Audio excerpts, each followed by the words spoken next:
ఓం సదాశివసమారంభాం వ్యాస శంకర మధ్యమాం అస్మదాచార్యపర్యంతాం వందే గురు పరంపరాం.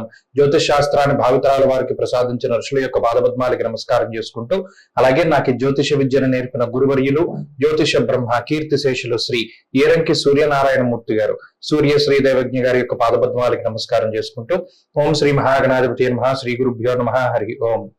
వీక్షకులందరికీ నమస్కారం. మే నెల 19వ తారీఖు లగాయితూ మే 25వ తారీఖు వరకు ఉండేటువంటి గ్రహగతుల ఆధారంగా ద్వాదశ రాశుల వారికి ఈ వారం ఏ విధమైనటువంటి శుభాశుభ ఫలితాలు కలగబోతున్నాయో ఈ కార్యక్రమం ద్వారా తెలుసుకుందాం. వృషభ రాశి వారికి ఈ వారం సాధారణమైనటువంటి గ్రహస్థితి గోచరిస్తూ ఉన్నది. ప్రత్యేకించి ఈ రాశి వారికి లాభస్థానంలో ఉన్నటువంటి కుజగ్రహము, లాభస్థానంలో ఉన్నటువంటి రాహుగ్రహము అనుకూలమైనటువంటి గ్రహాలుగా చెప్పవచ్చును. వాటితో పాటుగా చంద్రబలము, జన్మ రాశి యందు ఉన్నటువంటి రాశ్యాధిపతి అయినటువంటి శుక్రుడు వెరసి 4 గ్రహాల తాలూకు శుభ ఫలితాలు వృషభ రాశి వారికి రానున్నాయి.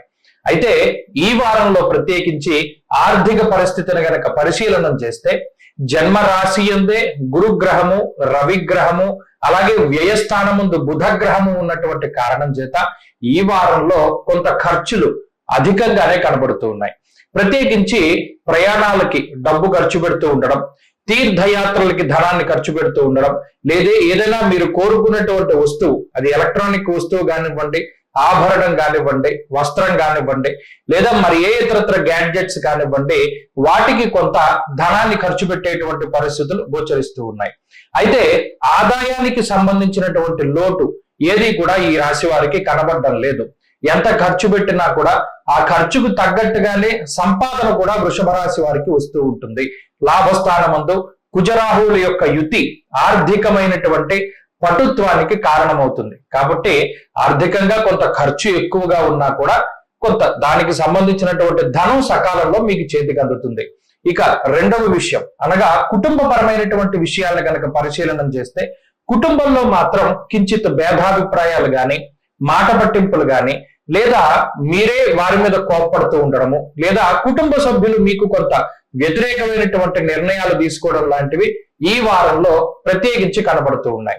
అంతేగాక జన్మ రాశి యందు ఎప్పుడైతే రవిగ్రహం సంచారం చేస్తారో క్రోధం అనేటువంటిది కొంత అధికంగా ఉంటుంది. దానితో పాటుగా కొంత చర్మ సంబంధమైనటువంటి సమస్యల వల్ల ఇరిటేషన్ ని ఎక్కువగా పొందుతూ ఉంటారు.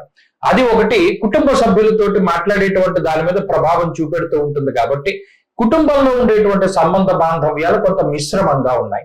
ఇక ఆరోగ్యపరమైనటువంటి విషయాలు కొంత ఇబ్బంది పెడతాయి. మరీ ముఖ్యంగా వ్యయస్థానమందు బుధుడు ఉండడం, పైత్యానికి సంబంధించినటువంటి రోగాలు అనగా అజీర్తి చేస్తూ ఉండడము, మలబద్ధకము, లేదా గ్యాస్ట్రిక్ సమస్యలు, చర్మ సంబంధమైన సమస్యలు, లేదా శరీరం ఎక్కువగా అలసిపోతూ ఉండడం లాంటి అంశాలన్నీ కూడా ఈ రాశి వారిలో కనబడుతూ ఉన్నాయి. కాబట్టి ఆరోగ్యపరంగా ఇది ఇబ్బందికరమైనటువంటి పరిస్థితి. ఇక వృత్తి ప్రవృత్తులు, ఉద్యోగ వ్యాపారాలు ఏవైతే ఉన్నాయో అవి సానుకూలమైనటువంటి ఫలితాలను ఇవ్వబోతూ ఉన్నాయి. మరి ముఖ్యంగా ఉద్యోగంలో గాని, వ్యాపారంలో గాని పరిస్థితులన్నీ కూడా లాభసాటిగానే ఉంటాయి. విద్యార్థులకి మాత్రం ఈ గ్రహస్థితి అంత అనుకూలమైనటువంటిది కాదు. స్త్రీలకి కూడా ఇదే పరిస్థితులు అన్వయం అవుతూ ఉంటాయి. ఇక వృషభ రాశి వారు ఈ వారం మరింత అనుకూలమైనటువంటి ఫలితాలని సాధించడానికై సూర్యారాధన చేస్తూ ఉండడం చెప్పదగినటువంటి సూచన. ఈ వారంలో కలిసి వచ్చేటువంటి రోజు ఆదివారంగా చెప్పవచ్చును. అదృష్ట సంఖ్య 4, అదృష్ట వర్ణము పొగ రంగు అనగా గ్రే కలర్.